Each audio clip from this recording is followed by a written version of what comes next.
검찰, 경찰 수사권 조정안을 공개 비판한 문무일 검찰총장이 해외 순방 남은 일정을 취소하고 내일 조기 귀국하기로 했습니다. 검찰 내부에서도 불만이 터져나오고 있습니다. 검경 수사권 조정안이 민주주의의 원리에 반한다는 문무일 검찰총장 발언이 나온 지 하루 만에 경찰이 조목조목 반박했습니다. 검찰의 통제 장치가 충분히 마련됐기 때문에 경찰 수사권이 비대해진다는 건 사실이 아니라고 주장했습니다. 검찰총장의 검경 수사권 조정안 반발에 대해 청와대와 여당은 일단 공식 언급을 자제하고 있지만 검찰이 스스로 성찰해야 한다는 목소리도 나오고 있습니다. 반면 한국당은 패스트트랙 강행 처리가 얼마나 내부적으로 논란이 많은지 입증한다며 대여 공세에 지렛대로 삼았습니다. 재혼한 남편이 자신의 친딸을 숨지게 하고 시신을 유기한 사건에 가담한 혐의로 친모에게 신청된 구속영장이 기각됐습니다. 친모가 입장을 바꿔 남편의 범행을 알고 있었고 범행 현장에 동행까지 했다고 털어놨지만 법원은 혐의에 대한 소명이 부족하다는 등의 이유로 영장을 기각했습니다. 삼성 바이오로직스 분식회계 의혹과 관련해 자회사 간부들의 증거인멸에 동원된 검색 키워드 가운데 대통령을 의미하는 VIP도 포함된 것으로 확인됐습니다. 검찰은 이재용 부회장과 박근혜 전 대통령의 독대가 이뤄지던 시기 청탁 의혹에 관련된 자료일 가능성이 크다고 보고 수사를 확대하고 있습니다. 여러분 안녕하십니까? 5월 3일 금요일 굿모닝 YTN 시작합니다. 검찰과 경찰의 해묵은 밥그릇 싸움이 다시 본격화하고 있습니다. 국회에서 신속 처리한 건 패스트트랙으로 지정된 검경 수사권 조정안이 민주주의 원리에 반한다는 문무일 검찰총장의 주장을 경찰이 조목조목 반박하고 나섰습니다. 검찰의 통제 장치가 충분히 마련됐기 때문에 경찰 수사권이 비대해진다는 건 사실이 아니라고 주장했습니다. 김대근 기자의 보도입니다. 경찰이 검경 수사권 조정안에 대한 입장을 내놨습니다. 문무일 검찰총장이 조정안에 공개 반발한 지 하루 만입니다. 설명 자료 형식을 취했지만 문 총장의 주장을 조목조목 반박하는 모양새입니다. 경찰청 수사구조 개혁단은 먼저 수사권 조정을 통해 검찰이 경찰의 수사를 중립적이고 객관적으로 통제할 방안이 강화됐다고 주장했습니다. 경찰이 1차 수사권과 종결권을 갖지만 이 과정에서 검찰이 보완 수사와 시정 조치를 요구할 수 있다는 겁니다. 또 경찰이 사건을 검찰에 넘기지 않고 종결할 경우 이를 견제할 장치도 있다고 설명했습니다. 사건 관계인이 이의를 제기하면 바로 검찰에 송치해야 한다는 겁니다. 또 사건에 송치하지 않는 것이 위법하거나 부당하면 검찰은 경찰에 재수사를 요청할 수 있다는 점을 강조했습니다. 마지막으로 경찰이 신청한 영장을 판사에게 청구할 수 있는 권한은 검찰에 있다며 경찰의 수사권이 비대해진다는 지적은 사실이 아니라고 맞섰습니다. 경찰은 이렇게 정면 반박에 나서면서도 갈등이 더 커지는 것을 막기 위해 신중한 태도를 보이고 있습니다. 수건 사업인 수사권 조정에 한 발 더 다가선 만큼 불필요한 논란은 피하겠다는 의도로 보입니다. 다만 검찰의 반발이 거세지면 추가 대응책을 논의한다는 방침이어서 양측의 신경전은 불가피할 것으로 보입니다. YTN 김대근입니다. 이번 논란에 불을 지핀 문무일 검찰총장은 남은 해외 순방 일정을 취소하고 내일 조기 귀국하기로 했습니다. 검찰 내부에서도 불만이 터져나오고 있습니다. 이어서 조성호 기자가 보도합니다. 해외 순방 중인 문무일 검찰총장이 귀국 일정을 앞당겼습니다. 오는 9일까지 예정된 출장이었지만 닷새 일찍 귀국하기로 했습니다. 검찰 수장이 패스트트랙으로 지정된 수사권 조정안을 정면 비판한 것을 놓고 정치권 등에서 민감한 반응이 잇따르자 후속 대책을 논의하려는 것으로 보입니다. 그동안 숨죽이던 검찰 내부 반발 목소리도 쏟아졌습니다. 대검 연구관인 차호동 검사는 내부망에 올린 글에서 검찰과 경찰의 본질적 기능과 수사 실무에 대한 고민이 부족한 수사권 조정안이라고 비판했습니다. 또 다른 검사도 정보 수집 기능을 가진 경찰이 검사 지휘 없이 수사하게 되면 그야말로 막강한 권한을 행사하게 될 것이라고 우려했습니다. 문 총장도 수사권 조정에 앞서 자치경찰제 전면 도입을 비롯한 경찰 권력 분산이 이루어져야 한다고 강조해왔습니다. 자치경찰제하고 같이 운영되면 지금 저희가 수사권 조정 이야기를 굳이 할 필요 없을 정도로 자연히 해결된다고 생각합니다. 이건 왜냐하면 법률적으로뿐만 아니고 실무적으로 자연스럽게 해결됩니다. 하지만 이 같은 검찰 의견을 무시한 채 형사사법제도가 바뀔 수 있다는 위기감이 커지면서 내부 불만이 폭발하는 것으로 보입니다. 문무일 총장의 임기는 이제 2달여 남아 있습니다. 정부 여당의 수사권 조정 방향을 놓고 각을 세운 문 총장이 귀국길에 어떤 입장을 밝힐지 주목됩니다. YTN 조성호입니다. 문무일 검찰총장의 발언을 놓고 정치권에서도 논란이 계속되고 있습니다. 먼저 여당인 더불어민주당은 불편한 속내를 숨기지 못했습니다. 자유한국당은 패스트트랙으로 추진된 과정을 흠집내려는 기회로 삼고 있습니다. 최민기 기자의 보도입니다. 여야 사당 합의로 이루어진 검경수사권 조정 법안을 공개 비판한 문무일 검찰총장의 발언은 패스트트랙 후폭풍에 시달리는 국회로 불똥이 튀었습니다. 청와대와 함께 여당은 일단 문 총장의 발언을 둘러싼 논란 확산을 우려한 듯 공식적인 언급을 자제하면서도 불편한 속내를 숨기지 못했습니다. 다시 조정하기로 얘기를 하는 것 같아요. 말씀드렸는데 어떻게 보시나요? 언급하고 싶지 않습니다. 말씀해주세요. 네, 다음에 할게요. 다만 여당 의원들 사이에서는 검찰 수장으로서 왜 이런 국민적 요구가 나왔는지 되돌아봐야 한다. 문 총장의 발언은 정도에 어긋났다는 비판이 이어졌습니다. 반면 검찰 출신인 조응천 의원은 이번 검경수사권 조정 법안에 반대하며 사실상 문 총장을 거들고 나서면서 당내 이견을 표출하기도 했습니다. 패스트트랙 저지에 실패한 자유한국당은 즉각 반격의 고리로 삼았습니다. 사실상 항명으로 비출 수 있는 공개 반발입니다. 즉 문재인 정권과 여당의 패스트트랙 강행 처리가 얼마나 내부적으로 논란이 많은 것인지를 입증한다고 생각합니다. 패스트트랙 자체를 둘러싼 여야의 대치 전선에 수사권 조정 문제로 해묵은 검경 간 갈등까지 더해지며 갑론을박이 이어지는 양상입니다. 정치권은 이번 파문이 향후 법안 심사에 미칠 영향과 함께 검찰 내부 기류에도 촉각을 곤두세우는 모습입니다. YTN 최민기입니다. 신속 처리 안건 지정 패스트트랙의 반발에 대여 공세에 나선 자유한국당은 오늘은 호남에서 장애 집회를 엽니다. 황교안 대표를 비롯한 한국당 지도부는 오늘 광주 송정역과 전주역을 찾아서 장애 규탄 대회를 가질 예정입니다.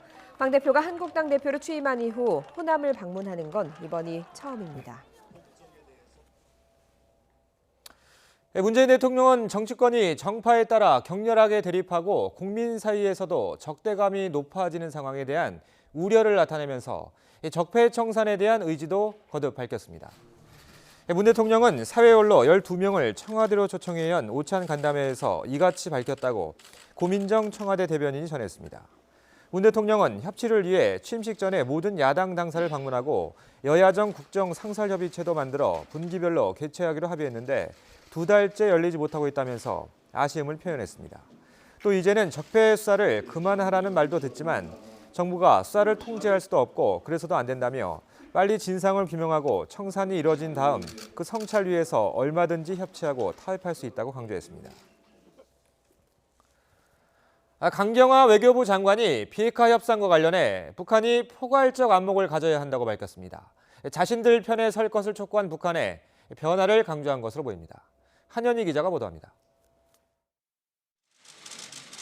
강경화 외교부 장관은 다소 소강 상태에 있다는 말로 하노이 결렬 이후 지지부진한 비핵화 협상 상황을 설명했습니다.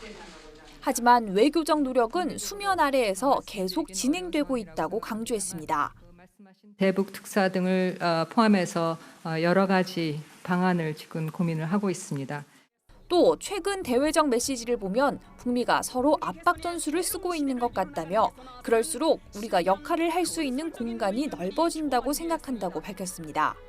그러면서 협상의 돌파구를 위해 북한이 포괄적인 안목을 가질 것을 촉구했습니다. 미국은 기본적으로 포괄적인 접근을 갖고 그래서 포괄적인 대화를 원하고 있고요. 북한이 그런 어떤 스코프를 좀 더 넘겨서 포괄적인 그 안목을 가지고 이 사안을 들여야 한다고 생각을 합니다. 대북 인도 지원에 대해선 정부도 조속히 집행되기를 바라지만 국제사회의 의지가 모일 필요가 있다고 밝혔습니다. 연일 민족 공조를 강조하는 북한의 태도 변화를 강조한 것으로 풀이됩니다. 강경화 장관은 또 한일 관계에 대해서는 개선을 위한 모멘텀을 마련할 수 있도록 대화를 지속해 나가겠다고 덧붙였습니다. 이런 가운데 스티븐 비건 미 국무부 대북정책특별대표가 오는 8일 방한해 대북 지원 문제 등을 논의할 것으로 예상돼 북미 간 꼬인 매듭을 푸는 계기가 될지 주목됩니다. YTN 한연입니다. 정경도 국방부 장관이 국방부를 방문한 마크 밀리 미 육군 참모총장과 만나 한미 국방당국 간 공조 방안과 한미 동맹 발전 방안 등을 논의했습니다. 밀리 참모총장은 지난해 12월 현 조지프 덤포드 미 합참의장 후임으로 지명됐습니다. 정 장관은 밀리 참모총장에게 한미 양국 군 사이의 긴밀한 협력과 굳건한 연합 방위 태세 유지는 한반도 비핵화와 항구적인 평화 정책에 기여하고 있다며 변함없는 지원과 지지를 당부했습니다. 네, 어제도 강한 볕에 다소 덥다고 느낀 분들 있으시죠? 그렇다면 한결 가벼운 옷차림 하시기 바랍니다. 오늘 어제보다 기온이 크게 올라서 초여름 더위를 보이겠는데요. 현재 서울의 기온은 10.1도로 선선하지만 한낮 기온 26도까지 오르겠고요. 경북 의성은 29도까지 올라서 일교차가 25도까지 크게 벌어지겠습니다. 오늘 전국 하늘 맑겠고 낮 동안 공기도 깨끗하겠습니다. 지금 전국의 미세먼지 농도 좋음에서 보통 수준을 보이고 있는데요. 다만 밤부터 중국발 스모그와 약한 황사가 유입되면서 중서부 지역은 미세먼지 농도가 나쁨 수준까지 오르겠습니다. 낮 동안 기온이 크게 올라서 초여름 더위를 보이겠습니다. 서울 26도, 대전과 광주, 대구 28도, 부산 23도로 어제보다 1도에서 4도가량 높겠습니다. 주말인 내일은 서울의 낮 기온이 27도까지 오르면서 6월 중순의 초여름 더위가 이어지겠고요. 이후 어린이날과 연휴 마지막 날까지 맑고 따뜻한 날씨가 계속되겠습니다. 낮 동안 볕이 강하게 내리쬐면서 자외선이 무척 강할 것으로 보입니다. 피부에 자외선이 잠시만 노출돼도 10분 이내에 붉은 반점이 생길 수 있으니까요. 자외선 차단제 꼭 챙겨 바르시기 바랍니다. 지금까지 YTN 야외 스튜디오에서 박현실입니다. 이분 아버지가 중학생 딸을 살해한 사건에 공범으로 지목된 친모에 대한 구속영장이 기각됐습니다. 범행을 부인하던 친모는 남편의 범행을 알고 있었고 범행 현장에 동행했다고 털어놨습니다. 하지만 법원은 범죄에 대한 소명이 부족하다고 했습니다. 이동헌 기자입니다. 재혼한 남편이 자신의 친딸을 살해하는 데 가담한 혐의로 구속영장이 신청된 39살 유모 씨가 법원의 구속 전 피의자 신문을 받기 위해 유치장을 나와 법원으로 향합니다. 유 씨는 취재진의 질문에 묵묵부답이었습니다. 그 혐의 인정하셨는데 딸 왜 살해하신 겁니까? 미안하지 않으십니까? 줄곧 혐의를 부인한 유 씨. 하지만 법원에 가기 전인 어제 새벽 심경 변환을 일으켜 경찰 조사를 자청해 혐의를 일부 인정한 것으로 알려졌습니다. 새벽 2시 반까지 3시간 동안 이어진 조사에서 남편 김 씨가 벌인 범행을 알고 있었고 범행 장소까지 동행했다고 털어놨습니다. 범행을 왜 막지 않았냐는 질문에는 남편이 해코지할 게 두려워서 범행하는 대로 놔뒀다고 말했습니다. 조사 과정에서 딸에 대한 미안한 감정도 드러낸 것으로 전해졌습니다. 그러나 법원은 유 씨에 대한 영장을 기각했습니다. 현재까지 수집된 증거만으로는 유 씨가 살해를 공모했거나 가담했다는 소명이 부족하고 살인 방조와 사체 유기 방조죄도 성립 여부에 다툼의 여지가 있다는 이유입니다. 한마디로 경찰 조사가 제대로 이루어지지 않았다는 것인데 경찰은 오늘 검찰과 협의해 영장 재청구 여부를 결정할 예정입니다. YTN 이동원입니다. 의붓 딸이 성추행 사실을 신고하면서 벌어진 이번 사건에 대해서 국가인권위원회가 경찰의 대처가 미흡했는지 조사에 나섭니다. 인권위는 어제 경찰이 피해자 보호를 소홀히 하는 등의 인권 침해가 있었는지 직권 조사하기로 했습니다. 피해자 12살 A 양은 지난달 9일 경찰에 새아빠의 성추행 사실을 신고했지만 관할 문제 등으로 수사가 지연되는 사이 지난달 27일 새아빠와 친엄마에게 살해당했습니다. 다음은 삼성바이오로직스 분식화계 관련 보도입니다. 구속된 자회사 간부들의 증거인멸에 동원된 검색 키워드 중에 대통령을 의미하는 VIP도 포함된 것으로 확인됐습니다. 국정농단 수사 과정에서 이재용 부회장과 박근혜 전 대통령이 독대한 사실이 드러났죠. 검찰은 관련 자료의 가능성이 크다고 보고 수사하고 있습니다. 전준영 기자입니다. 검찰은 지난달 29일 분식회계 관련 증거를 인멸한 혐의로 삼성 바이오로직스 자회사인 에피스 임직원 2명을 구속했습니다. 이들은 직원 휴대전화와 컴퓨터에서 이재용 부회장을 뜻하는 JY, 삼성그룹 미래전략실을 뜻하는 미전실, 삼성물산과의 합병 같은 단어를 검색해 관련 자료를 모두 삭제한 혐의를 받고 있습니다. 모두 이 부회장의 승계 작업과 밀접하게 연관된 단어들입니다. 그런데 삭제된 자료는 이뿐만이 아니었습니다. 검찰은 삼성 측이 VIP라는 단어도 별도로 검색해 관련 자료를 모두 지운 정황을 포착했습니다. VIP는 통상 대통령을 지칭할 때 사용되는 단어인데 검찰은 당시 박근혜 전 대통령을 의미하는 것으로 보고 있습니다. 실제로 삼성 내부에서 이건희 회장은 A 또는 회장님으로 지칭하는 것으로 알려져 있고 삼성 측이 증거인멸을 위해 이재용 부회장 관련 자료를 검색할 때는 JY 또는 부회장이라는 단어가 사용됐습니다. 때문에 검찰은 삼성의 VIP라는 검색어로 과거 이 부회장이 박 전 대통령에게 청탁할 현안 등을 정리한 자료를 지우려 한 것으로 의심하고 있습니다. 실제 특검의 국정농단 사건 수사 과정에서 이 부회장이 박 전 대통령과 수차례 독대한 사실이 확인됐고 청탁이 오간 정황도 드러났습니다. 검찰은 삼성그룹 미래전략실의 후신인 삼성전자 TF 임원이 삼성바이오 자회사 사무실까지 찾아와 증거인멸 과정을 지휘한 점에 주목하고 있습니다. 삼성그룹 전체에 걸쳐 비슷한 작업이 이루어졌을 가능성이 큰 것으로 보고 계열사들을 상대로 수사를 확대하고 있습니다. 삼성 이재용 부회장이 박 전 대통령에게 경영권 승계 관련 청탁을 했는지 여부는 확정 판결을 기다리고 있는 국정농단 재판에서도 핵심 쟁점입니다. 앞서 2심 재판부는 두 사람의 독대 과정에서 이 부회장의 부정한 청탁은 없었다고 판단했습니다. YTN 전준영입니다. 어젯밤 11시 40분쯤 부산시 사상구 감전동에 있는 한 공장에서 불이 나 1시간여 만에 꺼졌습니다. 인명피해는 없었지만 1층 화장실에서 시작된 불이 옆 공장으로 번지면서 소방서 추산 3천만 원의 재산 피해를 냈습니다. 경찰과 소방당국은 정확한 화재 원인을 조사할 예정입니다.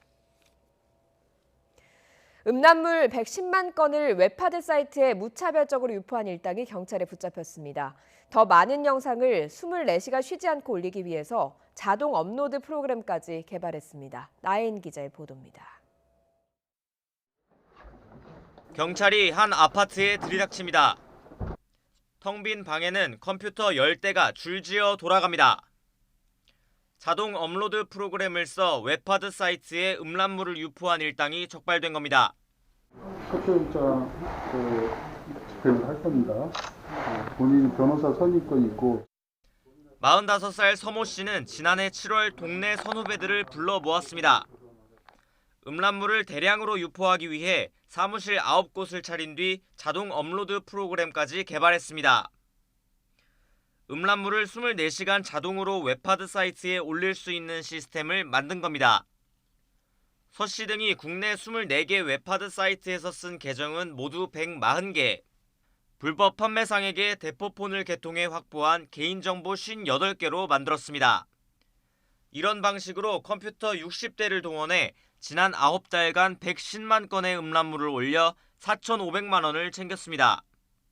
여러 사이트, 이제 웹하드 사이트 계정을 하고 아이디하고 비밀번호를 입력한 뒤에 음란물이 들어있는 폴더를 지정해주면은 자동으로 이제 24시간 그 파드에 자동으로 올려주는 겁니다.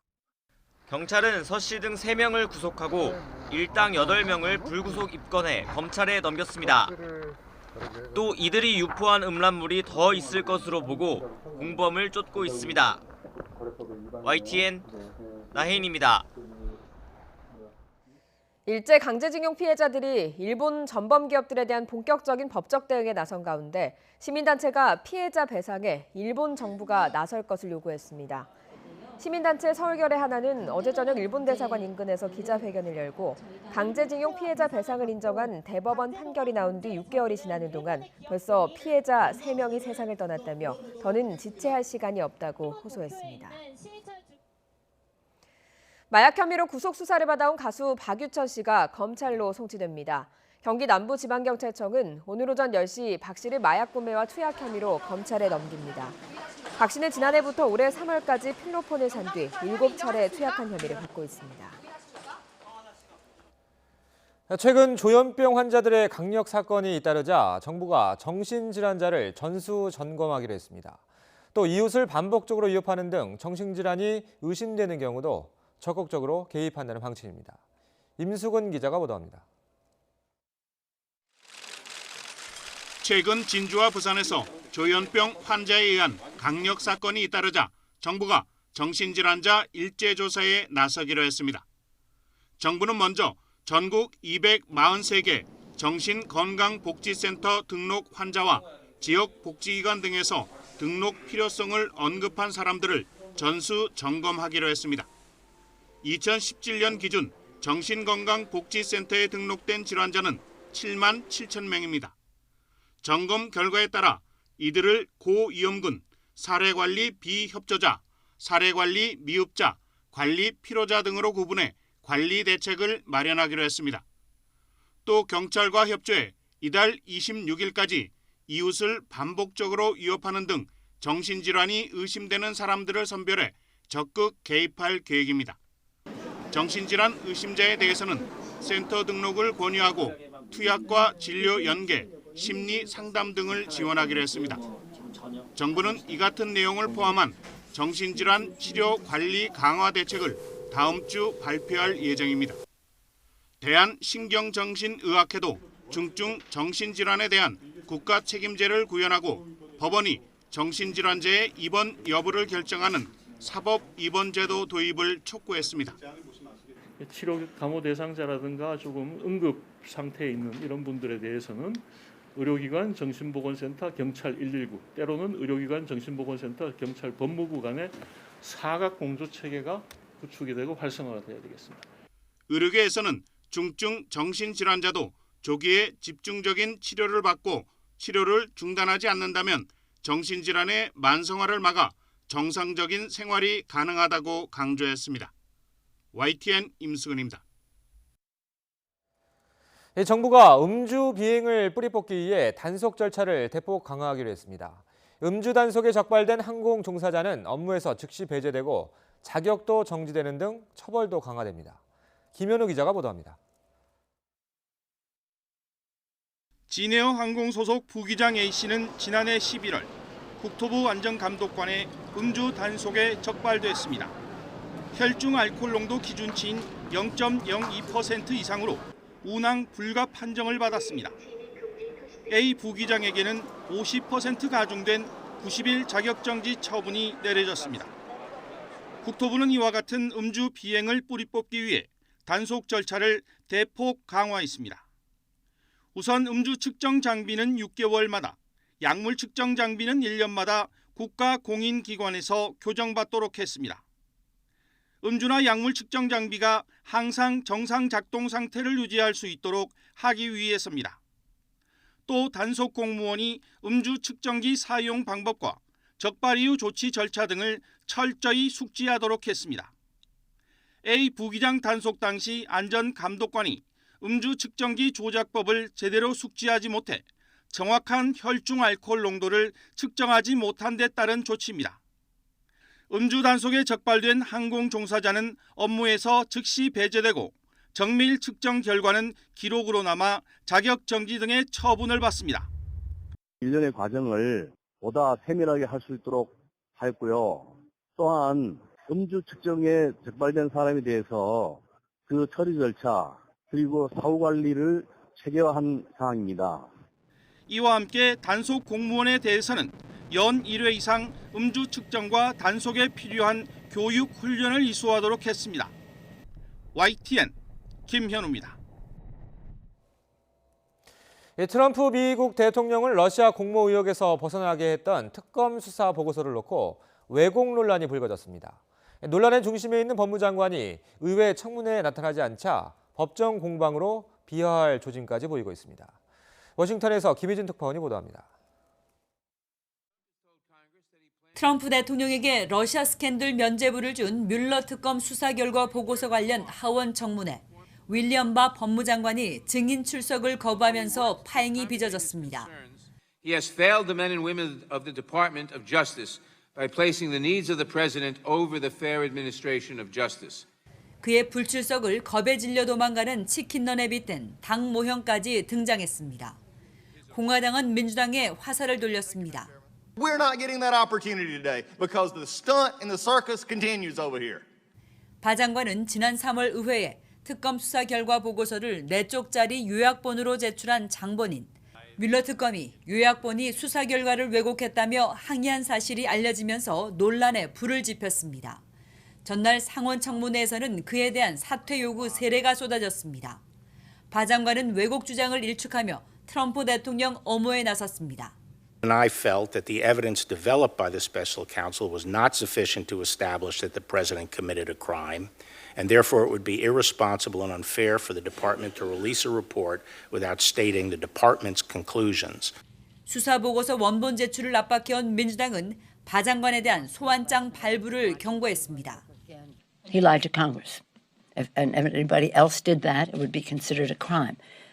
Nobody is above the law.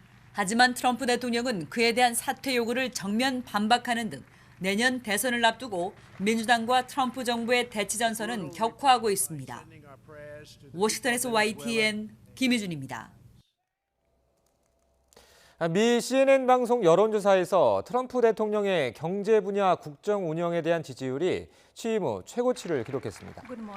CNN이 여론조사 업체 SSRS에 의뢰해 지난달 25일에서 29일 미국 성인 1,007명에게 트럼프 대통령의 국정 운영 지지율을 조사한 결과 경제 분야에서 잘하고 있다는 응답이 56%를 기록했습니다. 이는 취임 2달째인 2017년 3월 55%를 기록한 데 이어 최고치를 나타낸 겁니다. 드론의 활용 범위가 갈수록 넓어지고 있습니다.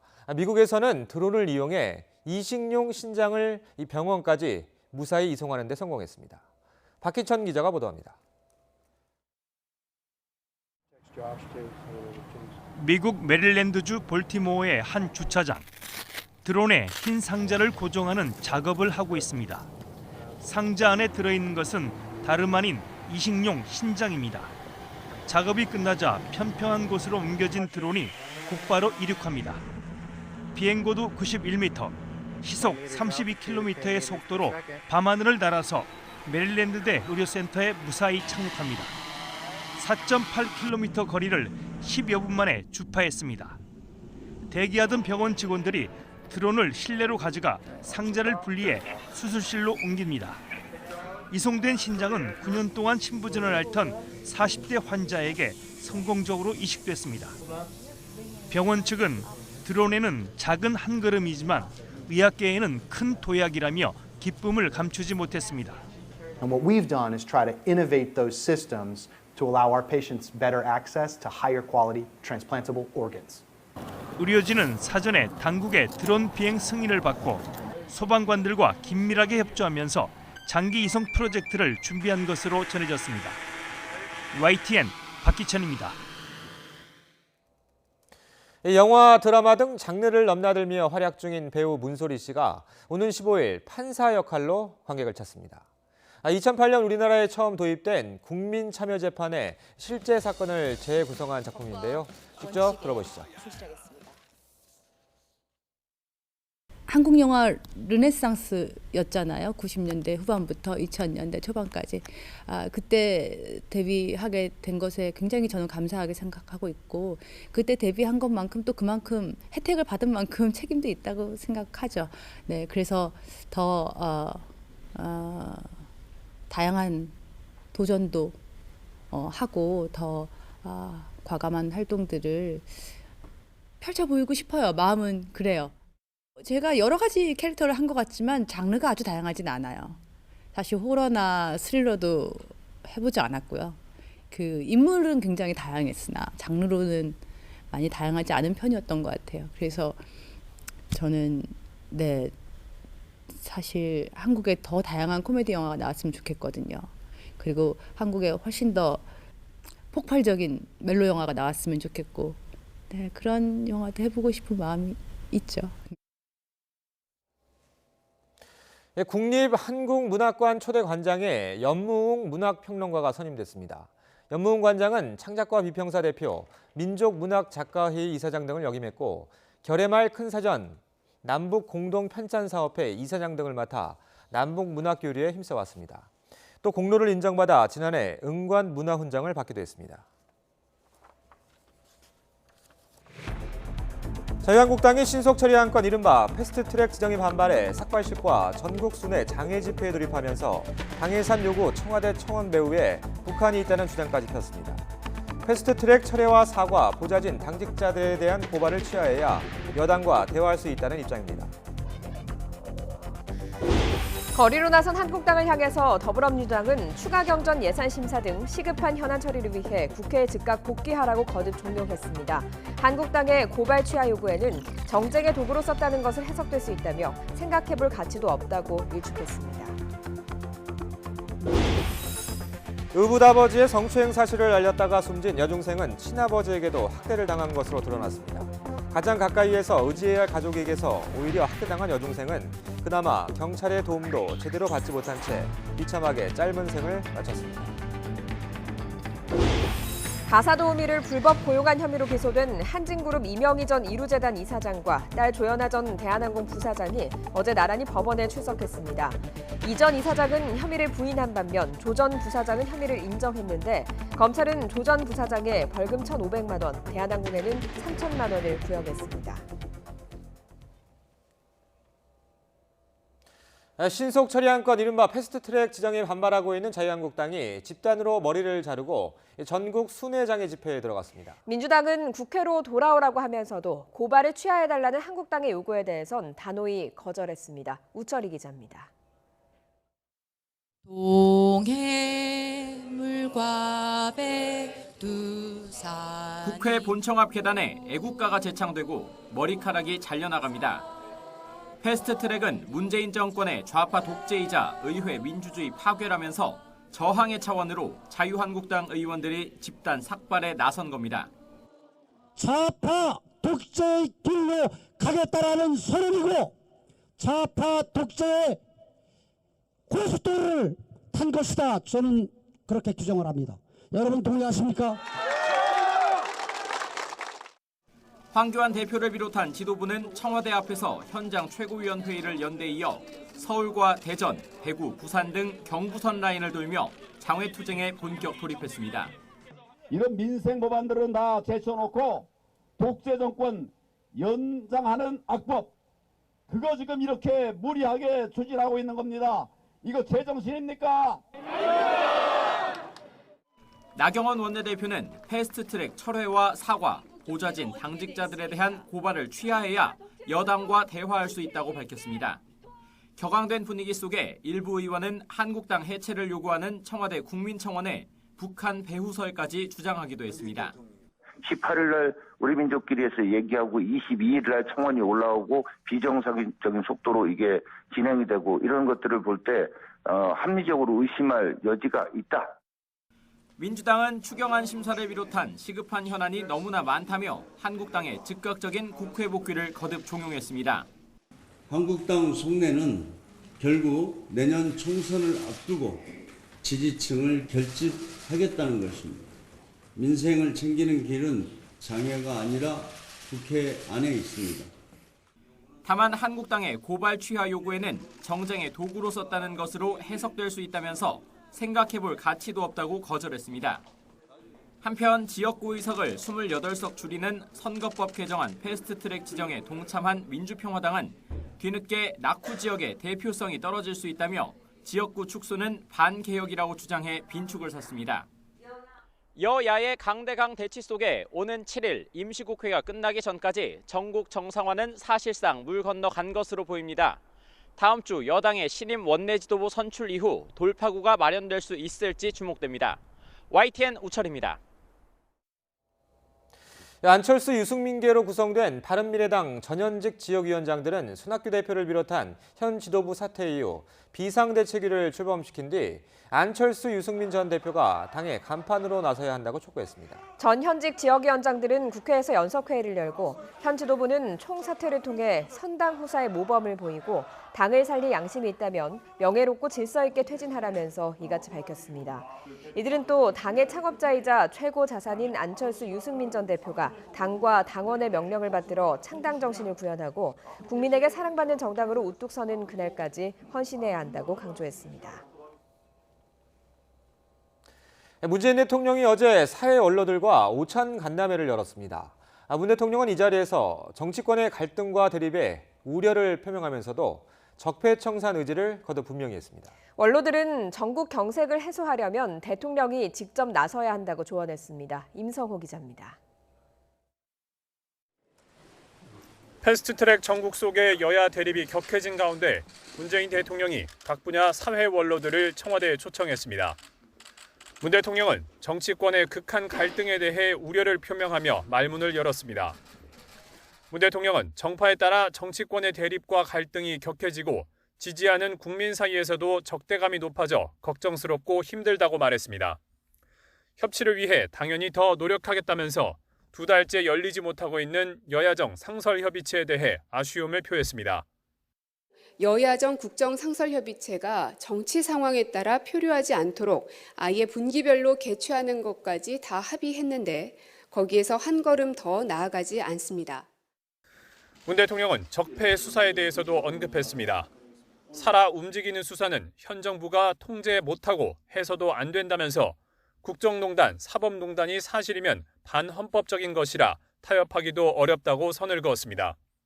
빨리 진상을 규명하고 청산이 이루어진 다음 그 성찰 위에서 얼마든지 협치하고 타협도 할 수 있을 것인데 사회 원로들은 꽉 막힌 정국을 풀려면 결국 대통령이 직접 나서야 한다고 말했습니다.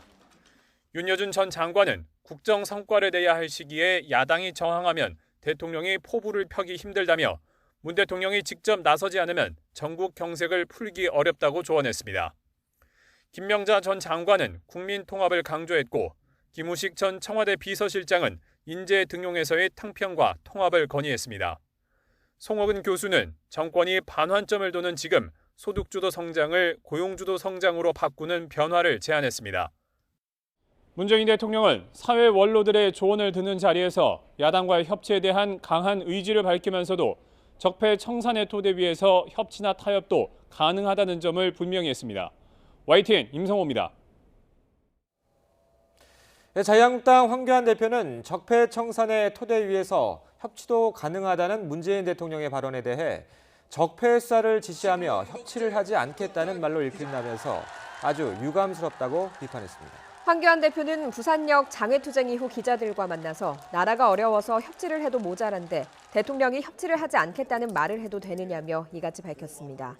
황교안 대표는 또 국정농단으로 수사한 것 중에 무죄 판결이 난 것도 있고 정치적인 국정농단 몰이가 없지 않았다면서 타협하지 않겠다는 건 아전인수이자 부적절한 판단이라고 지적했습니다. 이도훈 외교부 한반도 평화교섭 본부장이 스티븐 비건 미 국무부 대북정책특별대표와 유선 협의를 진행했습니다. 외교부는 한미 북핵협상 수석대표인 이도훈 본부장과 비건 대표가 전화통화로 지난주 북러 정상회담을 포함해 최근 한반도 상황에 대한 평가를 공유하고 완전한 비핵화 및 항구적 평화 정착을 진전시키기 위한 공조 방안을 논의했다고 밝혔습니다. 곧 이뤄질 비건 대표의 방안을 통해서 북미 간 대화 재개 방안이 논의될 계획인 것으로 알려졌습니다. 계절의 여왕 5월에 들어선 이후로 기온이 쑥쑥 오르고 있습니다. 오늘은 어제보다 더 더워질 것으로 보이는데요. 서울 낮 기온이 26도까지 올라서 때일은 6월에 초여름 더위가 찾아오겠습니다. 남부 지역은 의성의 낮 기온이 29도까지 높아지면서 전국에서 가장 덥겠습니다. 가벼운 반소매 차림을 준비하시는 게 좋겠습니다.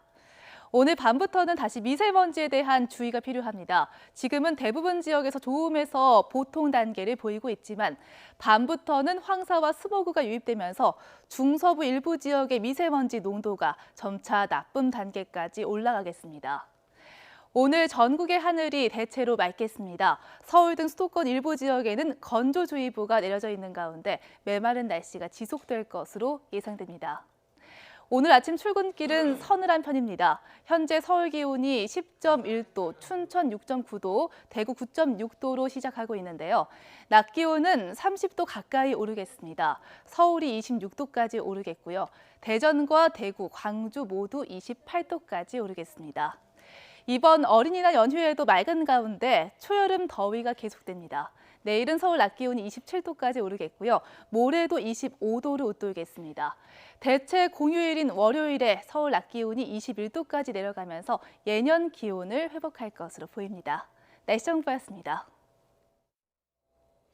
어젯밤 서울 지하철 1호선 가산 디지털 단지역 근처에서 80대 남성이 전동차에 치여 숨졌습니다. 전북 김제에서는 도로를 달리던 승용차가 80대 노부가 탄 경운기를 들이받았습니다. 사건 사고 권남기 기자가 종합했습니다. 어둠이 깔린 지하철역에 경찰 과학수사대와 안전요원들이 바삐 오갑니다. 어젯밤 10시 10분쯤 서울 지하철 1호선 가산 디지털 단지역 인근 선로에서 85살 A씨가 전동차에 치여 숨졌습니다.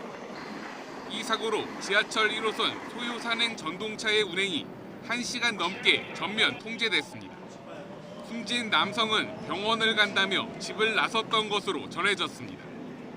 경찰은 숨진 남성이 선로를 따라 걸어갔다는 기관사의 진술 등을 토대로 정확한 사망 경위를 조사하고 있습니다. 어제 저녁 7시 40분쯤엔 전북 김제시 백산면에 도로를 달리던 SUV가 앞서가는 경운기를 들이받았습니다. 이 사고로 경운기에 타고 있던 80대 윤모 씨 부부가 숨졌습니다. 경찰은 경운기를 잘 보지 못했다는 SUV 운전자의 말을 토대로 정확한 사고 경위를 조사하고 있습니다. 어젯밤 11시 40분쯤엔 부산 사상구 감전동의 공장에서 불이 났습니다. 이 불로 다친 사람은 없었지만 소방서 추산 3천만 원 상당의 재산 피해가 났습니다.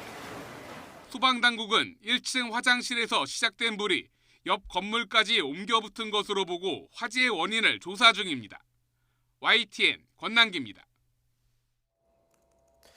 재혼한 남편과 함께 중학생인 딸을 살해한 혐의로 긴급 체포된 친어머니의 구속영장이 법원에서 기각됐습니다. 광주지방법원은 어머니 유모 씨에 대한 영장 실질 심사를 벌인 뒤 현 단계에서 피의자를 구속해야 할 사유와 상당성을 인정하기 어렵다며 구속영장을 기각했습니다. 법원은 현재 수집된 증거 자료만으로는 유 씨가 살인죄의 공동정범으로 딸의 살해를 공모했거나 범행에 가담했다고 소명하기도 부족하며 살인 방조죄의 성립 여부에도 다툼의 여지가 있다고 지적했습니다. 이에 앞서 남편 김 씨는 의붓딸을 살해하고 시신을 유기한 혐의로 구속됐습니다. 숨진 여중생은 의붓 아버지의 성추행 사실을 알렸다가 살해됐습니다. 그런데 이에 앞서 친아버지에게도 학대를 당한 것으로 드러났습니다. 그렇게 고통받는 동안 아무런 보호도 받지 못했습니다. 나연호 기자가 취재했습니다.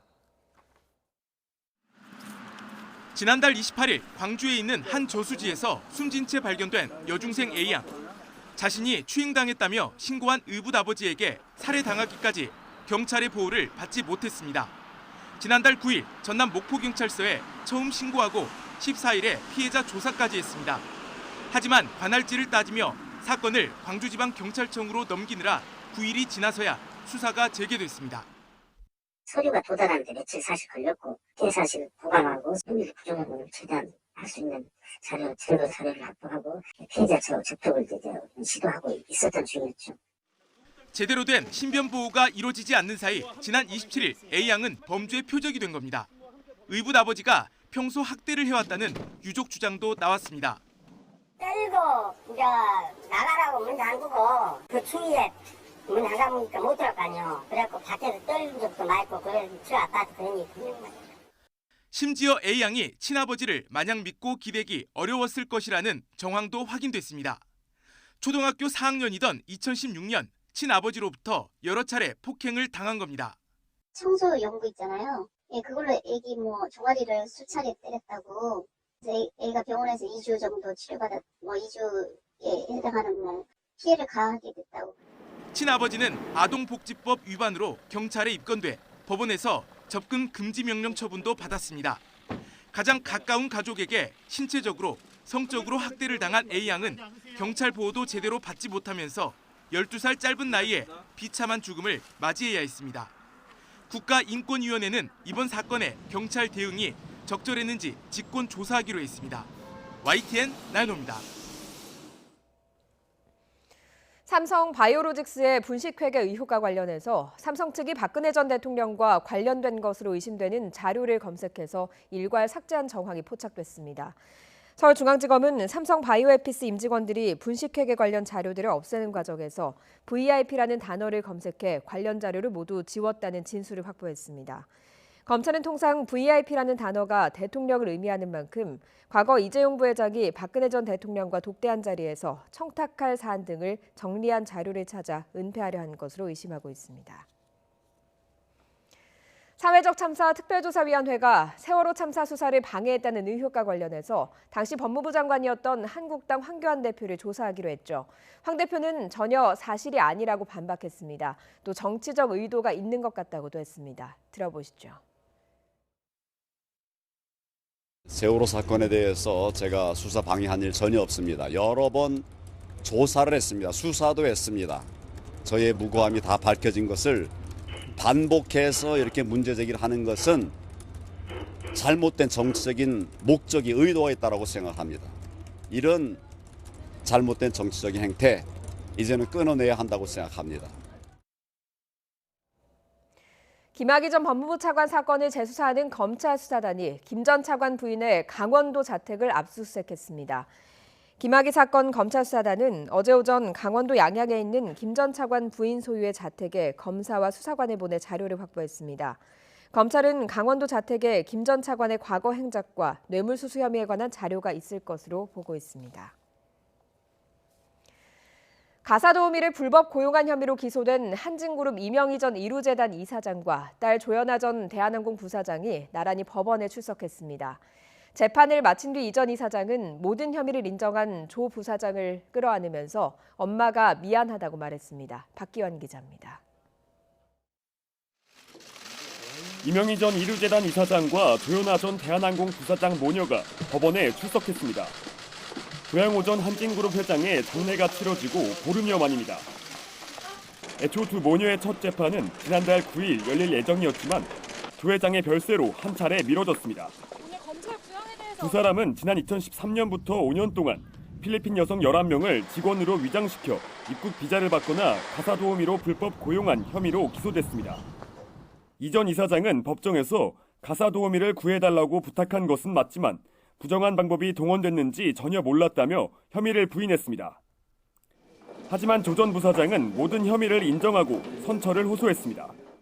조 전 부사장은 최후 변론을 통해 늦은 나이에 쌍둥이를 낳아 회사 업무와 병행하다 가사도우미를 고용했다며 깊이 반성하고 있다고 밝혔습니다. 변호인도 아버지를 잃은 와중에 남편과 이혼 소송까지 진행해 육아를 혼자 진행해야 하는 상황을 고려해달라고 호소했습니다. 검찰은 조 전 부사장에게 약식 기소 때와 같이 벌금 1,500만 원을 구형했습니다. 먼저 재판을 마친 뒤 이 과정을 지켜본 이 전 이사장은 나중에 딸을 끌어안으며 엄마가 잘못해서 미안하다고 털어놨습니다. 하지만 법정 밖으로 나와서는 시종일관 냉랭한 태도였습니다. 검찰 구형에 대해서 어떻게 생각하시는지 궁금합니다. 둘이 나오실 때 같이 껴안으셨는데 어떤 의미라고 생각하면 될까요? 조 전 부사장에 대한 선고는 다음 달 11일 내려집니다. 이 전 이사장의 재판은 다음 달 다시 열리고 별도로 기소된 운전기사 폭행 혐의 공판도 조만간 시작될 것으로 보입니다. YTN 박규환입니다. 가습기 살균제 피해자들과 유족들이 옥시 본사 앞에 희생자들의 분향소를 차리고 무기한 농성에 들어갔습니다. 최근 피해자 1명이 또 사망하면서 희생자는 1,403명으로 늘어났습니다. 피해자와 유족들은 제대로 된 처벌과 보상이 이뤄지지 않고 있다며 울분을 터뜨렸습니다. 직접 들어보시죠. 옥시 또한 피해자에게 피해 등급으로 나눠진 정부의 힘을 빌어 나눠서 보상하려 들고 애경과 SK는 거짓말로 일관하여 형사적 처벌을 계속해서 빠져나가고 있고 저희는 절박합니다. 정부가 이거를 잘 검사해서 정말 세밀하게 검사해서 우리 국민들한테 이걸 홍보를 하고 사먹게 만들어야지. 정부가 어떻게 이걸 허가해놓고 소송을 하니까 정부에서는 몰라서 이걸 허가 내줬다. 여러분 이게 말이 됩니까? 최근 조현병 등 정신질환자에 의한 강력범죄가 잇따르자 보건복지부가 전국 정신건강복지센터에 등록된 정신질환자 8만 명을 전수점검해 집중 관리한다고 밝혔습니다. 복지부는 이를 위해 전국 243개 정신건강복지센터에 등록돼 관리 중인 환자 가운데 고위험군, 사례관리 비협조 또는 미흡자, 현재 미등록이지만 관리 필요자 등에 대해서는 실태를 파악하고 대상별 관리 대책을 마련하기로 했습니다. 또 주민들을 반복적으로 위협해 신고 접수된 사례 가운데 정신질환에 의한 것으로 의심되면 정신건강복지센터가 적극적으로 개입해 정신질환 관리를 지원하기로 했습니다. 장애인들은 노화가 빨리 시작되고 수명도 비장애인들보다 5년 정도 짧은 것으로 조사됐습니다. 그만큼 장애인에 대한 체계적인 건강관리 대책이 더 필요하다는 얘기입니다. 한영규 기자가 보도합니다. 운동 장비를 이용해 장애인들이 재활 훈련을 하고 있습니다. 신체 운동과 재활 치료를 통해 장애인들이 신체 기능을 회복할 수 있도록 돕고 있습니다. 전에 왔을 때는 지팡이 짚고 휠체어 타고 겨우 한두 발 걷다가 말았는데 여기서 그래도 한 6년 정도 꾸준히 운동을 하다 보니까 지금 지팡이도 졸업했어요. 장애인들은 비장애인에 비해 노화가 이른 나이에 진행되는 것으로 나타났습니다. 20대 청년기 장애인들이 노화 관련 질환을 앓는 비율은 33.5%로 비장애인보다 훨씬 높았습니다. 생애 주기별로 비교하면 장애인이 비장애인보다 10년가량 일찍 노화가 진행되는 것으로 분석됩니다. 전 생애 주기에 걸쳐서 장애인이 비장애인에 비해서 의료 이용, 진료비, 또 노화 관련 질환, 또 사망률이 높게 나타났고요. 이러한 격차는 이른 생애 주기에 굉장히 장애인과 비장애인에 대한 격차가 컸고 10년의 추적 연구 기간 동안 장애인의 사망률은 비장애인보다 1.7배 높았습니다. 평균 수명도 장애인은 72세, 비장애인은 77세로 장애인이 5년 짧았습니다. 장애와 이른 노화라는 이중의 고통을 겪고 있는 만큼 장애인의 재활과 건강관리 대책이 보다 체계적으로 마련돼야 할 것으로 보입니다. YTN 한유규입니다. 어제 전국 장애인 부모연대 소속 회원 60여 명이 정부의 발달장애인 지원 대책을 비판하며 청와대 춘추관 진입을 시도했습니다. 회원들은 새로 도입된 발달장애인 주간활동 서비스는 지원 시간이 하루 2시간에서 5시간 반으로 너무 짧아 의미 있는 활동이 불가능하고 기존의 활동보조 사업은 이용할 수 없게 돼 오히려 상황이 더 나빠졌다고 주장했습니다. 회원들은 문재인 대통령 면담을 요구하며 1시간 정도 집회를 이어가다 청와대 관계자에게 면담 요청을 전달하고 해산했습니다. 미국 민주당의 내년 대선 후보 경선 레이스가 다음 달 첫 TV 토론을 시작으로 공식 개막할 예정인 가운데 마이클 베넷 상원 의원이 막판으로 합류했습니다. AP통신 등 미 언론들은 베넷 의원이 미국 시간 2일 CBS 방송 인터뷰에서 미국은 경제적 기회 부족과 정북의 청렴성 회복이라는 두 가지 과제가 있다며 이를 해결하기 위해서 대선 출마를 선언했다고 전했습니다. 정책 지향적 온건파이자 중도파로 분류되는 그의 출마 선언으로 민주당 대선 주자는 21명으로 늘어났습니다. 뉴욕타임스는 내년 대권 도전을 선언한 인사가 민주당 21명, 공화당 2명으로 기록됐다고 보도했습니다. 공화당의 경우 빌 웰드 전 매사추세츠 주지사가 경선 참여를 선언한 가운데 내년 재선을 노리는 트럼프 대통령의 독주가 예상됩니다. 영국 정부가 화웨이 정보 유출 책임을 물어 해임한 개빈 윌리엄슨 국방장관의 후임으로 페니 모돈트 국제개발부 장관을 임명했습니다. 낙하산 부대 출신의 아버지의 본인은 해군 예비역인 모돈트 장관은 여성으로는 처음으로 영국 국방장관직을 수행하게 됐습니다. 모돈트 장관은 보수당 내 브렉시트 강경론자로 테리사 메이 총리가 사퇴할 경우 당 대표직에 도전할 유력 인물 중 한 명으로 분류됩니다. 앞서 메이 총리는 중국 네트워크 장비 업체인 화웨이 부품 사용과 관련한 국가안보회의 논의 내용을 언론에 유출했다며 윌리엄슨 장관의 해임을 통보했습니다. 잇몸병 선택은 이가탄입니다. 엄마? 친구야. 아버님, 많은 분들이 이가탄을 복용하고 계십니다. 잇몸병엔 이가탄. 효과도 만족도 역시 이가탄입니다. 아시죠? 이가탄.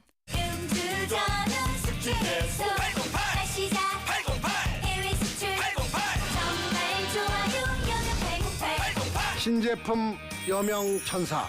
여명천사? 정말 좋아요.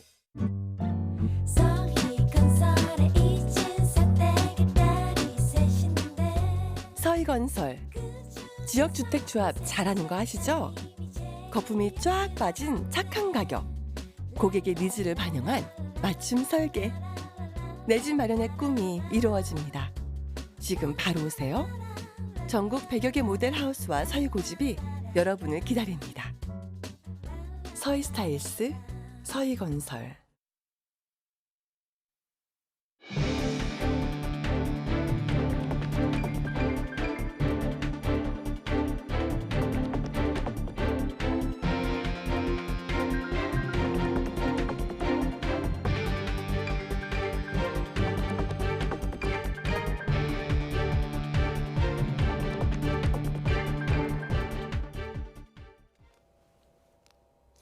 미국이 이란산 원유를 제한적으로 수입할 수 있는 제재 예외 조치를 전면 중단한 첫날, 국제 유가는 되레 급락했습니다. 뉴욕 상업거래소에서 6월 인도분 서부 텍사스산 원유는 배럴당 1.79달러 내린 61.81달러에 거래를 마쳤습니다. 이는 한 달 만에 가장 낮은 수준으로 장중에는 4% 안팎 급락하기도 했습니다. 석유 수출국 기구 오펙을 이끄는 사우디아라비아가 이란산 원유의 공백을 메워줄 것이란 전망이 나오면서 국제 유가를 끌어내린 것으로 보입니다. 석유 수출국 기구 오펙의 바르킨도 사무총장은 이란의 원유 수출을 막으려는 미국의 대이란 제재에 대해 우려를 나타냈습니다. 바르킨도 사무총장은 테헤란에서 열린 이란 석유 전시회에 참석해서 국제 원유 시장에서 이란을 제외하는 것은 불가능하다고 말했습니다. 오펙 회원국인 사우디아라비아와 아랍에미리트가 미국의 요구대로 이란산 원유 공급의 공백을 메우기로 한 데 대해서는 부정적인 반응을 보였습니다. 미국의 이란산 원유 수입 금지 방침과 관련해 우리나라는 예외 조치 종료 당일인 어제까지도 예외 기간 연장을 기대했지만 끝내 무산됐습니다. 우리 측은 미국이 이라크에 대해 전력 공급에 필요한 천연가스를 이란으로부터 수입할 수 있는 특별 면허를 주는 방식을 우리나라에도 적용해달라며 새로운 협상안을 제시한 것으로 전해졌습니다. 이와 관련해 미국 측은 어제 오전 예외 조치 종료를 몇 시간 앞두고 이메일을 통해서 트럼프 대통령의 이란산 원유 수입 제로 정책에 따라 한국에 특별 면허를 주기 어렵다고 전해온 것으로 알려졌습니다. 재혼한 남편과 함께 중학생인 딸을 살해한 혐의로 긴급 체포됐던 친어머니의 구속영장이 법원에서 기각됐습니다. 광주지방법원은 어머니 유모 씨에 대한 영장 실질 심사를 벌인 뒤 현 단계에서 피자를 구속해야 할 사유를 인정하기 어렵다며 구속영장을 기각했습니다. 재판부는 현재 수집된 증거 자료만으로는 유 씨가 살인죄 공동정범으로 딸의 살해를 공모했거나 범행에 가담했다고 소명하기 부족하며 살인 방조죄 성립 여부에도 다툼의 여지가 있다고 지적했습니다. 이번 의붓딸 살해 사건 과정에서 경찰 대처가 미흡했는지에 대해 국가인권위원회가 조사에 나섭니다. 인권위는 유족들이 늑장 수사로 죽음을 막지 못했다고 항의하고 있고 경찰의 대응 방식이 미흡했다고 볼 만한 근거가 있어 조사에 나서기로 했다고 설명했습니다.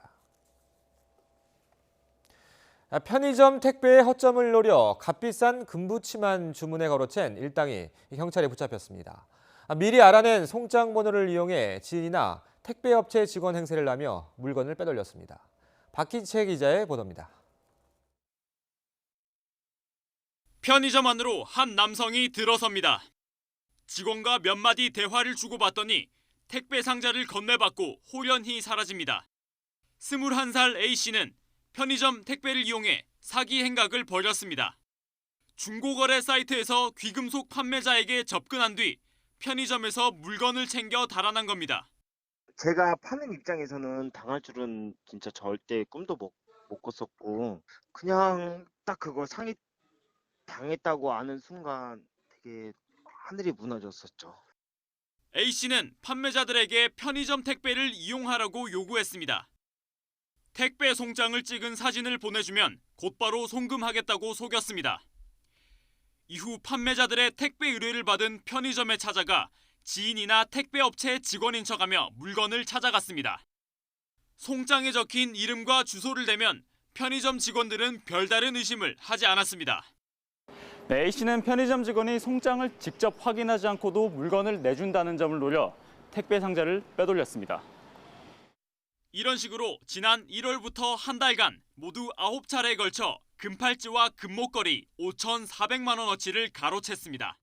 편의점의 택배가 24시간 운영이 되고 택배 관리나 접수에 대한 소홀한 점을 이용해서 이용한 사기 편지 방법 중에 하나입니다. 경찰은 사기 혐의로 A씨 등 3명을 구속하고 공범 15명을 불구속 입건해 검찰에 넘겼습니다. YTN 박희재입니다.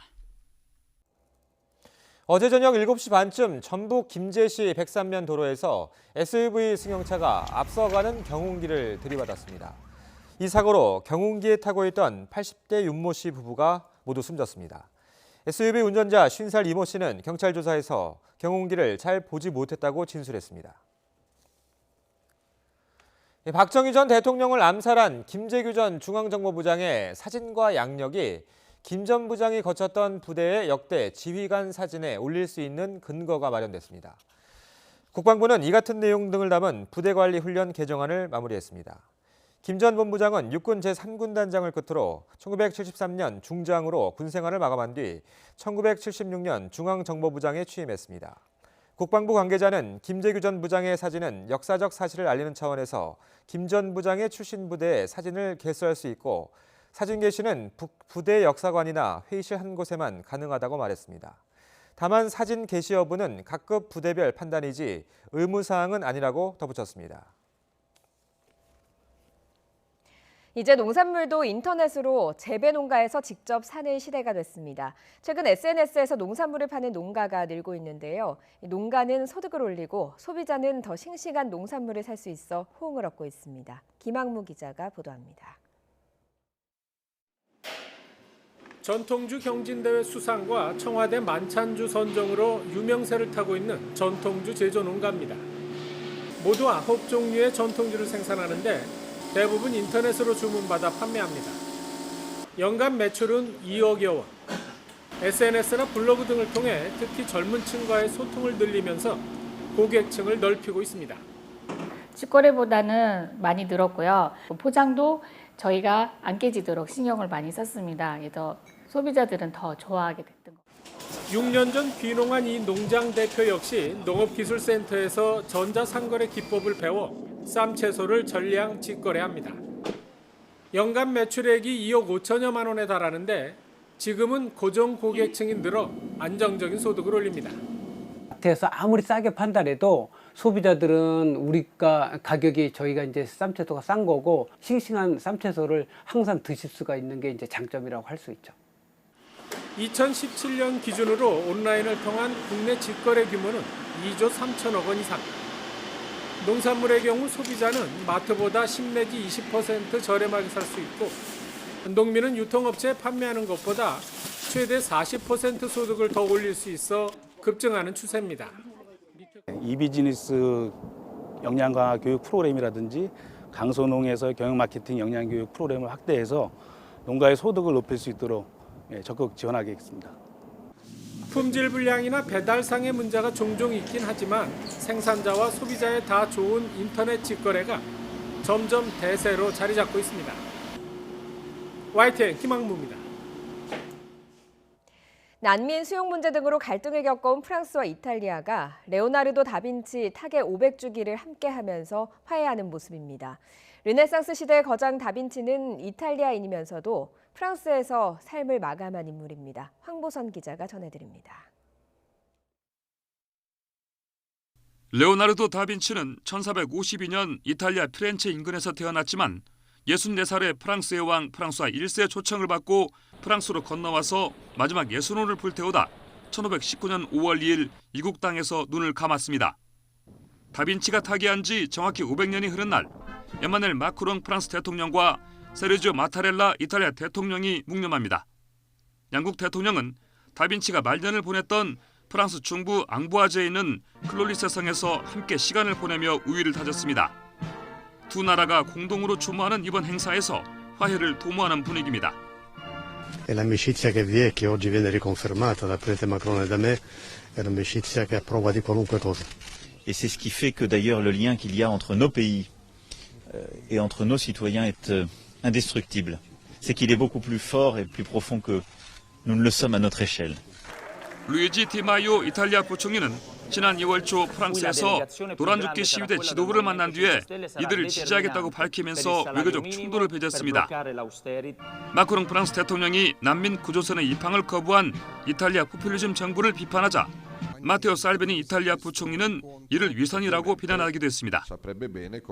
친유럽연합 상향의 마타렐라 이탈리아 대통령이 다빈치 추모 행사를 통해서 전면에 나서면서 양국 갈등을 추스르는 역할을 맡고 있는 모습입니다. YTN 황보선입니다. 미국에서 9년 동안 신부전을 앓던 환자가 드론으로 이송된 신장을 이식받아서 새로운 삶을 시작했습니다. 미국 메릴랜드주 볼티모어의 한 주차장에서 이식용 신장을 싣고 출발한 드론은 시속 32km로 비행해서 4.8km 거리에 있는 메릴랜드대 의료센터 착륙장에 10분 뒤에 안착했습니다. 대기 중이던 의료진은 신부전 환자 44살 트리니 글리스파이에게 새 신장을 이식하는 데 성공했습니다. 국왕이 있는 나라에서 왕족과 평민의 결혼식은 큰 화제가 됩니다. 최근 이런 사례가 많은데요. 태국 국왕도 나이가 26살이나 차이 나는 항공사 승무원 출신 근위대장을 4번째 배우자로 맞아서 화제가 되고 있습니다. 이종수 기자입니다. 태국의 마하 와칠랄롱콘 국왕 앞에 한 여인이 엎드려 있습니다. 새 왕비가 된 수티다 와칠랄롱콘입니다. 국왕이 성수를 왕비의 머리에 붓고 이마에 축복을 기원하며 성수를 바릅니다. 결혼 예물을 전달하고 받은 왕과 왕비는 이어 결혼 서류에 차례로 서명합니다. 곁에 앉은 공주도 결혼 증인으로 서명합니다. 66세인 국왕은 이번이 4번째 결혼입니다. 앞서 3번의 혼인을 통해 7명의 자녀를 두고 있습니다. 40살인 수티다 왕비는 왕을 경호하는 왕실 근위대장입니다. 타이항공 승무원으로 일하다 2014년부터 왕실 근위대에서 근무해왔습니다. 국왕의 대외 행사에 자주 모습을 드러내면서 연문설이 돌기도 했지만 그동안 왕실은 두 사람 간의 관계를 인정한 적이 없다고 외신들은 전했습니다. 마하 와칠랄롱콘 국왕은 오는 4일부터 6일까지 3일 동안 거행되는 대관식을 통해 작고한 푸미폰 아두니야댓 선왕의 뒤를 공식 승계합니다. YTN 이종수입니다. 극심한 부진에 빠졌던 기아 에이스 양현종 선수가 올 시즌 5패 뒤에 첫 승리를 기록했습니다. 양현종은 삼성을 상대로 선발 등판해 6회까지 안타 2개만 내주고 1실점으로 막아냈습니다. 양현종의 호투 속에 기아는 10개의 안타를 묶어 8대1로 이겼습니다. LG는 4대4로 맞선 8회 오지환이 결승 2루타를 터뜨린 데 힘입어 KT의 역전승을 거두고 8연승을 이어가며 공동 선두로 올라섰습니다. 키움은 4안타를 몰아친 박병우와 4타점을 올린 장영석 등 중심 타선의 화력을 앞세워 선두 SK의 역전승을 거뒀습니다. 한국 여자농구가 자랑하는 국보급 센터 박지수 선수가 더 큰 무대에 도전장을 던졌습니다. 세계 정상급 선수들이 모두 모인 미국 여자 프로농구 WNBA에서 2번째 시즌에 나섭니다. 허재원 기자가 보도합니다. 박지수에게 지난 시즌은 생애 최고의 시간이었습니다. 우리은행의 6년 천하를 자신의 손으로 끝내고 소속팀 KB의 창단 첫 우승을 일궈냈습니다. 정규리그와 챔피언 결정전 모두 최우수 선수의 영광은 당연히 박지수의 몫이었습니다. 아직도 생생하기만 한 우승의 여운은 잠시 잊고 박지수는 다시 농구화 끈을 조입니다. 지난 1일 미국으로 출국한 박지수는 소속팀 라스베이거스에 합류해 WNBA 2번째 시즌을 준비하고 있습니다.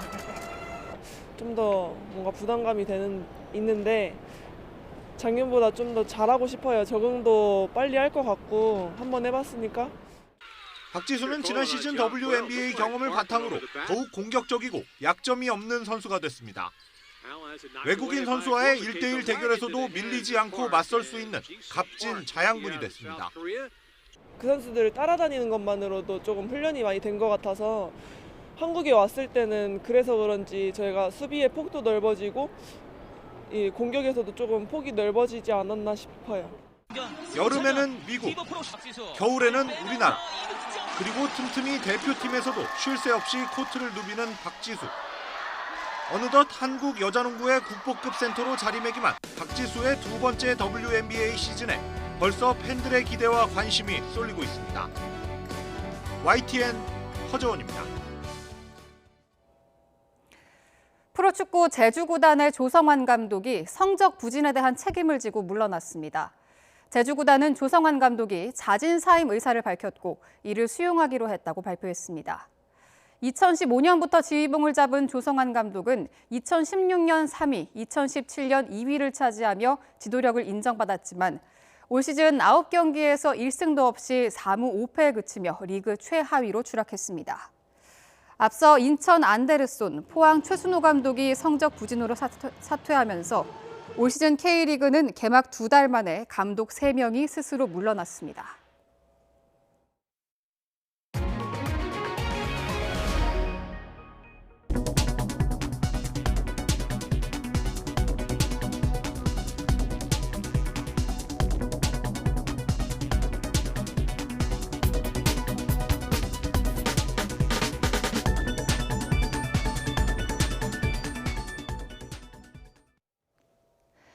네, 오늘은 하루에 두 계절을 오가는 듯 일교차 큰 하루가 되겠습니다.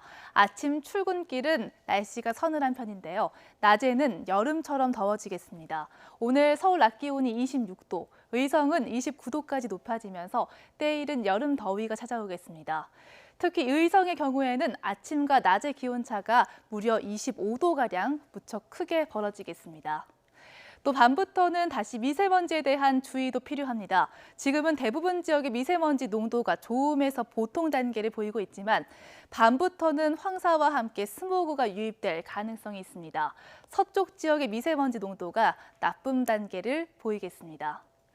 오늘 전국의 하늘은 대체로 맑겠습니다. 서울 등 수도권 일부에는 건조주의보가 내려져 있는 가운데 메마른 날씨가 지속될 것으로 예상됩니다.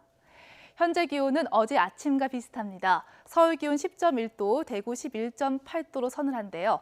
낮 기온은 30도 가까이 오르겠습니다. 서울 26도를 비롯해 청주와 대전, 광주가 28도, 부산 23도까지 오르겠습니다. 이번 어린이날 연휴에도 맑은 날씨 속에 초여름 더위가 지속됩니다. 내일은 서울 낮 기온이 27도까지 올랐다가 대체 공휴일인 월요일쯤 다시 예년 수준을 회복할 것으로 예상됩니다. 날씨 정보였습니다. 잠시 후 8시 굿모닝 YTN 2부가 이어집니다.